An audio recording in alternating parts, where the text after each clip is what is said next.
Assalamualaikum warahmatullahi wabarakatuh. Pemirsa MTA yang budiman, berjumpa kembali dengan kami dalam program Dialog Spesial. Pada episode kali ini, kita kehadiran tamu yang sedang mengikuti program Live-In di Markas. Program Live-In ini adalah program yang digagas oleh Jemaat Ahmadiyah Indonesia, di mana Jemaat Ahmadiyah Indonesia mengundang sahabat-sahabat dari luar Ahmadiyah untuk tinggal di pemukiman Ahmadiyah seperti di Markas dan di Manislor. Langsung saja kita sapa tamu kita. Dia adalah seorang traveler dari Amerika yang bernama Jennifer Haley-Lund. Hi Jen, how are you? I'm great. How are you? I'm fine too. Welcome to our studio. Thank you for having me. Okay Jen, for 25 minutes we will talk about your experience and your impression during the Live-In program, But before that, I will tell the audience a little about your curriculum vitae. Pemirsa MTA, Jennifer Haley-Lund adalah seorang observer yang lahir di Boise, Idaho, USA, dan sekarang adalah seorang mahasiswa di College University, Hamilton, New York. Alright, Jen, let's start our conversation. What are you doing in Indonesia? Okay.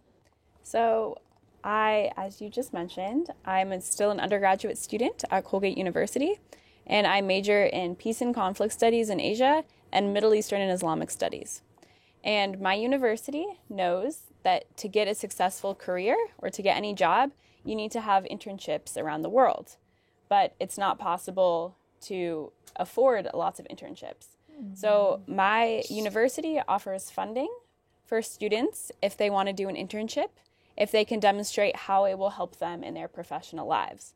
So I applied to my university, to their scholarship program, to come to Indonesia and learn about work with the institute at UIN in Jogja, the Institute of Islam, or of Southeast Asian Islam. So I applied for this particularly because like I mentioned, I'm Peace and Conflict in Asia and Middle Eastern and Islamic Studies. And as you all know, Indonesia is the country with the biggest population of Muslims in the world, and it's in Asia, so it's a perfect match for me to complete my studies. Okay. Have you ever heard about Ahmadiyya before this program, Live-In program, Yeah, actually, I haven't really, even though it's supposed to be one of the things I study. And that's been one of the most shocking things for me, that even though you can get a degree in Middle Eastern and Islamic Studies, and I could tell you about Sunni Islam and Shia Islam and some Sufi Islam, but how there's groups that I've never even learned about in school. So I'm sure, like, we've talked about, like, and other communities like Ahmadiyya, like in my classes, but I've never spent any time learning about Ahmadiyya before in any of my classes, no. Okay. So, you know Ahmadiyya in here, Indonesia? Yes, I learned for the first time here. Okay. When you heard of it for the first time, what was your opinion about Ahmadiyya? So I heard the first time in Jogja before I arrived. And my colleagues at UIN, at the institute, they told me, oh, we're going to bring you with us to Bogor to learn about Ahmadiyya. And I had no idea. I said, oh, what's Ahmadiyya? And my host father in Jogja, his name is Aan. He's a very nice man. If he's watching, I'm sure he's not, but maybe he is.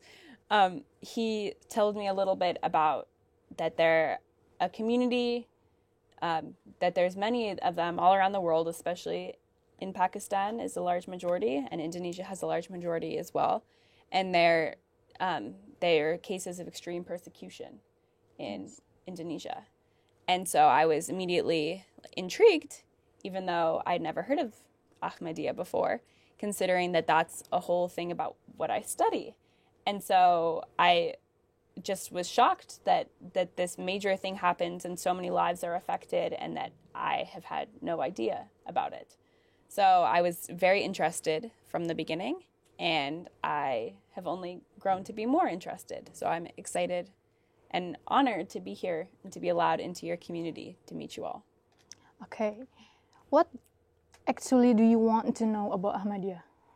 So it's everyone that I came with on my trip here with Uin.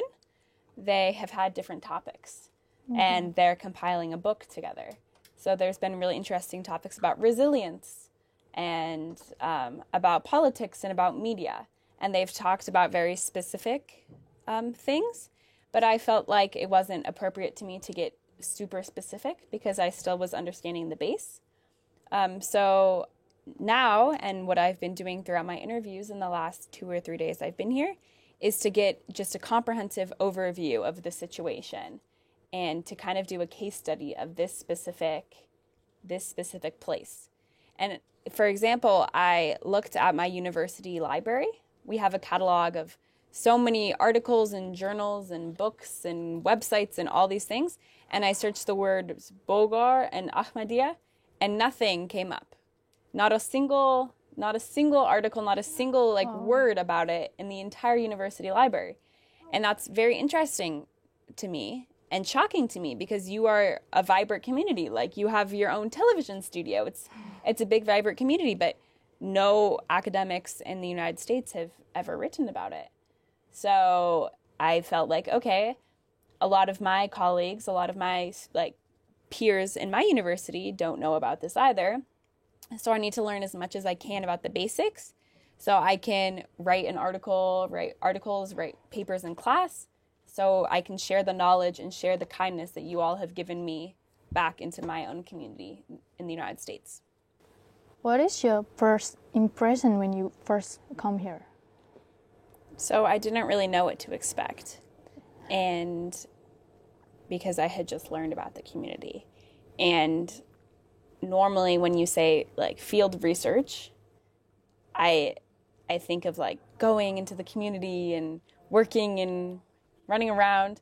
And so I expected us to be staying in a little homestay, a little house, and to be walking around with clipboards, how I imagine field work. And so I was very surprised when we were driving here, and then we turned off the road before getting to the city, and I thought, where are we going? In my head, I was confused. And then we start driving along the wall, and you see the closed gate, and we're driving along the long, long wall, and I thought, this place is definitely bigger than I thought. And I was amazed the second the car rolled up the hill, and I saw the 3 big buildings. Yes. I was just completely astounded because it's not at all what I was expecting. And I thought, wow, this is a very professional community. This is a very well-organized community. This is a community with good design because your buildings were amazing. And it felt nice to get out of the car and to see people taking pictures and people greeting, and every single person was happy to see us here. And it felt like, wow, this is a special place. And you could feel the community just in the greetings with people. So it was nice to be able to witness that. So those were my first impressions. Okay, the next question is, for the series of events you have while you're here, what is the most interesting topic for you? Interesting topic. Okay. Well, I think as far as topics go, I think everything's really been interesting. But I think that the part that has me continually amazed is the number of people that congregate here, and just how people rotate in and out, and how you go to pray and you go out, and the families, especially yesterday on Friday, which obviously Friday is an important day in Islam, but the number of families there were, and children playing soccer on the field, and people staying and eating and talking to each other. It was really nice, and you could tell that this is a community that cares for each other very much. And just the fact that, I keep saying, that there's a TV studio here, and all of your meeting rooms, and your library is so incredible, and how every single person that I've talked to has known so much about the history and can recite facts about the year that this happened, and the year that this person came from this country, and this person came from this country. And all of the community members that I've met like feel a strong sense of belonging to this greater organization, but also to each other. And it's nice to be able to see, because although I'm religious, I'm not, like, that's not how my religious community is at home. That's not how the church that I go to is. So it's just continually, like, amazing me. And then the fact that you're welcoming me into the community, even though I'm not Muslim, that's really been cool to see as well. After you participate to this program, is this change your point of view toward Ahmadiyya? Yeah, well, I didn't really have a perception to begin with, but I looked at a lot of sites before I came here, and a lot of articles that I read, especially in the news and especially in Indonesian media, made it seem like all of the violence that's happening towards Ahmadiyya is justified. So the way that the media kind of frames the conflict is that there's like violence on both sides. So because there was a fatwa that went out and the Ahmadiyya deserve to be attacked, and obviously that's not the case. And especially after being here, it amazes me that that's something that people write about. Like, it really like breaks my heart to know that that's because this is such a wonderful community and such a kind and loving community, and the fact that people think that violence is justified is just appalling. So that's definitely been my biggest takeaway, and just realizing that so much, even the media and even sites that are written in English, so much of it is built on like lies or just trying to frame the information in a way that makes certain people look bad and other people look better. So I think, so going forward, that's a big lesson for me, is to always like evaluate my sources and understand the biases in a lot of media, but also to do the work that I can to talk about what I've seen here and talk about what I've experienced and try to help the cause of the Ahmadiyya. Okay, last question. Can you give your impression and opinion about Ahmadiyya? Yeah. So the phrase, the love for all, hatred for none, I love that. And it's like, it's warmed my heart to see that that's such a thing that people really live here and embody here. And it's not just like a slogan that you just throw around or just use it to like use political gain. But in my experience in the time that I've been here, it's something that people really believe to be true and really believe it in their hearts. And all of the questions that I've asked people about like what love is, and the genuine responses that I've received about how to love other people and how to love God and even how to love your enemies. And as sometimes I get like angry if I've like been wronged, or I get really angry about petty things. But my biggest takeaway from being here is like learning the compassion and just seeing it here, and how even though mosques have been burnt and houses have been burnt and cars have been burnt, and the issue with the ID cards in West Java, how they weren't given to people, how Ahmadiyya have nothing in their love in their hearts but like love still for the people that are doing that. It's incredible to see, and my country could definitely use more of that, because right now, especially in the United States, there's a lot of hatred and a lot of a lot of animosity towards each other. So I think that that's my biggest like takeaway, and what I will continue to tell people about Ahmadiyya. Okay, Jen, before we end the question, can you have a last statement to us? Yeah. So I just want to say thank you, first of all, for having me on the show. It's been an honor, and I appreciate that you want to hear me speak. It makes me feel important, even though I'm not.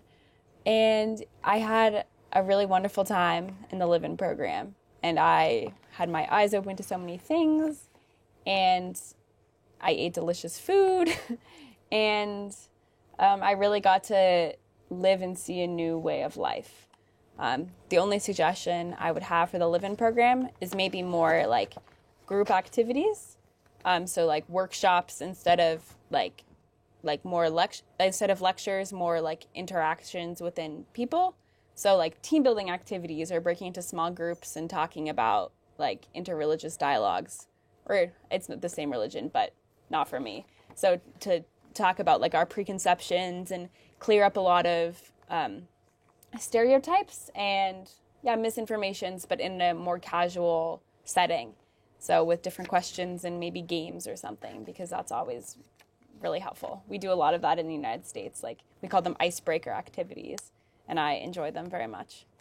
And for a final statement, I grew up, as you told everyone, I grew up in Idaho, which is a very small state. It's a state of about like 800,000 people, and my town had 3,000 people in it. So very small town America, and a lot of things that happen there are very problematic. Like there's a lot of racism where I grew up and a lot of Islamophobia. And it's really interesting to see always on Facebook, like every time Donald Trump like says something or does something, and then to see the people that I grew up with commenting like, oh yeah, like stupid Muslims or something like that. And it always really breaks my heart because these are the people that have never left the country and have never interacted with a Muslim person in their lives and have never had experiences like I've had here.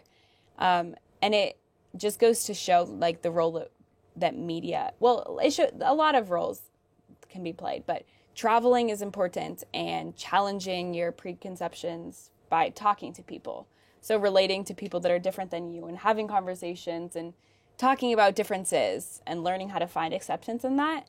But also the media has done a horrible job in showing like the humanity that like people that follow Islam have.